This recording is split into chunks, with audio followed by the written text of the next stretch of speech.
Greetings, fellow Watch Comrades. Craig Hester, the Watch Comrade, and as always, thanks for joining us. This episode is a special section on yet another of the Sturmanskie Strelas. For anyone who's been following the Watch Comrade show for a while now, you know I've done several segments on the Sturmanskie Strela, and, well, you probably have figured out by now that I really like this watch a lot. This particular one is more of a dressy version than some of the others that I have done videos on. And really, this is one that kind of never existed in reality, so to speak. Back in the days that the Strela first came out, you wouldn't have seen the black IP and rose gold plating like you see on this. So rather than being a serious reproduction like, say, the beige or the black with the paddle hands is, this is more in the spirit of the Strela and gives you an option where you can have a more dressy timepiece. Now, if you've been looking at the other videos or you've studied the Strela at all, you know that it means arrow in Russian, and it is one of the most coveted of the Russian watches, especially those who collect the originals, which are becoming harder and harder to come by, which had the 3017 movement in it. It's a legend in Soviet space history. Everybody knows it was worn by the cosmonauts. It was worn by Alexei Leonov when he made his first spacewalk.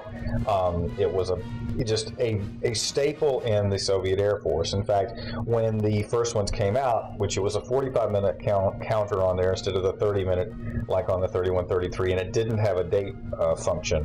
When the first ones came out, they were strictly and exclusively designed for the officers of the Soviet Air Force. They weren't available to the public, and it was only years later that they released it to the public. There were several different ones.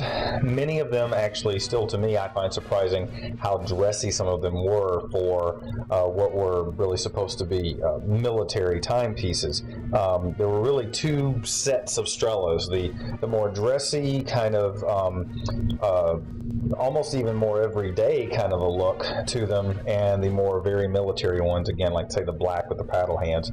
Again, this one that you're seeing here is an update, an inspiration, an homage. It's not one where they were so strictly true to the original look and feel of the Strelas. It is, however, a beautiful timepiece. I love the combination of the black and rose on this piece. Now, it does have all the other things that that you've heard me talk about on the remakes of the Strelas by Sturmanskie today by Volmax. That is, that it does have the sapphire glass, which the originals didn't. It does have the 3133 standard bearer Russian chronograph in it, which is today, you know, the one that you come to expect. It has a stainless steel case. It's 44 millimeters. All of the more, it's a 22 millimeter strap. Again, that 44 millimeter case.